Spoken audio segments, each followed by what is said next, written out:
KPCC-യുടെ ആസ്ഥാനത്ത് ഈ ചടങ്ങ് സമയത്ത് ചില കുത്തും കോമയൊക്കെ നമ്മൾ കണ്ടു. അത്തരം കാര്യങ്ങളൊക്കെ ഒഴിവാക്കാമായിരുന്നു തോന്നുന്നു. അല്ല, എന്ത് കുത്തും കോമയുമാണ്? അതായത് ആളുകൾക്ക് അഭിപ്രായം പറയാനുള്ള സ്വാതന്ത്ര്യം ഇല്ലേ?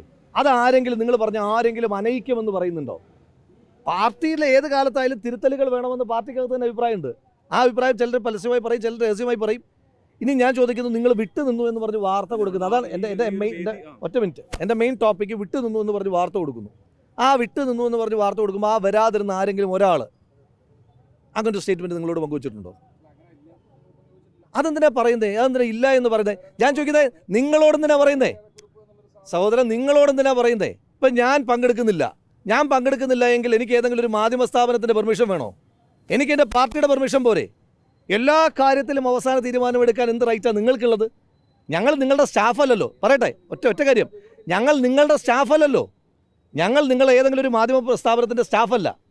ഒഫൻഡഡ് ആകണ്ട, ഞാൻ വ്യക്തിപരമല്ല പറയുന്നത്. ഞങ്ങൾ നിങ്ങളുടെ ഏതെങ്കിലും ഒരു മാധ്യമ സ്ഥാപനത്തിൻ്റെ സ്റ്റാഫല്ല. നിങ്ങളെ വിളിച്ച് ഞങ്ങളെ ലീവ് അറിയിക്കാൻ. ഞങ്ങൾ ഒരു പ്രസ്ഥാനത്തിൻ്റെ ഭാഗമാണ്. ഞങ്ങൾ അവിടെ പറഞ്ഞോളാം. ഞാൻ വരാതിരിക്കുന്നു. പുതിയ KPCC പ്രസിഡന്റിനോട് പറഞ്ഞു, നിലവിലുള്ള KPCC പ്രസിഡന്റ് ആയിരുന്ന ശ്രീ K. സുധാകരനോട് പറഞ്ഞു, പ്രസിഡന്റ് എനിക്ക് ഇങ്ങനെ അസൗകര്യമുണ്ട്, ഞാൻ വരുന്നില്ല.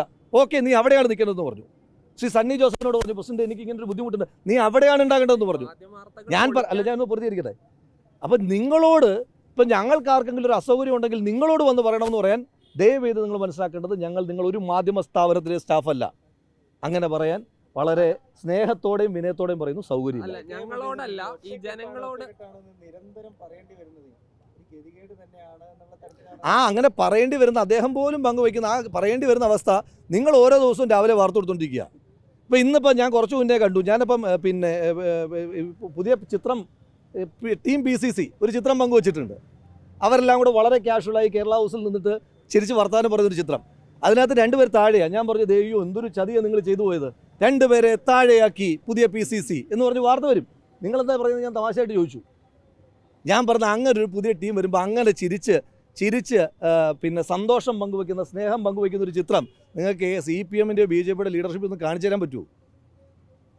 നിങ്ങൾക്ക് BJP പുനഃസംഘടന പൂർത്തീകരിച്ചിട്ട് ശ്രീ രാജീവ് ചന്ദ്രശേഖരനെ, ശ്രീമതി ശോഭാ സുരേന്ദ്രൻ, ശ്രീ MT രമേശിനെ കൂടെ നിർത്തിയിട്ട് അങ്ങനെ ചിത്രം എടുത്ത് നിങ്ങളൊന്ന് പോസ് ചെയ്തിട്ട് അങ്ങനെ ചിത്രം എടുത്ത് തരാൻ പറ്റുമോ? നിങ്ങൾക്ക് CPM-ൻ്റെ സംസ്ഥാന സെക്രട്ടേറിയറ്റ് പൂർത്തീകരിച്ചിട്ട് ആ സംസ്ഥാന സെക്രട്ടേറിയറ്റ് തിരഞ്ഞെടുക്കപ്പെട്ടവരെയും ശ്രീ MB രാജേഷിനെ കൂടെ വെച്ചിട്ട് നിങ്ങൾക്ക് ചിത്രം എടുത്ത് തരാൻ പറ്റുമോ? പറ്റില്ല. അപ്പോൾ അത്തരത്തിലുള്ള മാധ്യമ വിചാരണ നിരന്തരമായി കോൺഗ്രസ് പാർട്ടിയോട് മാത്രം ഉണ്ടാകുമ്പോൾ അത് നിങ്ങളുടെ സ്വാതന്ത്ര്യമാണ്, നിങ്ങളുടെ താല്പര്യമാണ്. പക്ഷേ അതിനെതിരെ പ്രതികരിക്കണമെന്ന് പ്രവർത്തകർ ആവശ്യപ്പെടുന്നുണ്ട്. അല്ലെ, അവർ പറഞ്ഞു ഞങ്ങൾ പ്രതികരിച്ചോളാം നിങ്ങൾക്ക് കഴിയുന്നില്ലെങ്കിൽ. അപ്പോൾ ആ ഒരു അവസ്ഥ കേരളത്തിൽ അത് സൂചിപ്പിക്കാൻ വേണ്ടി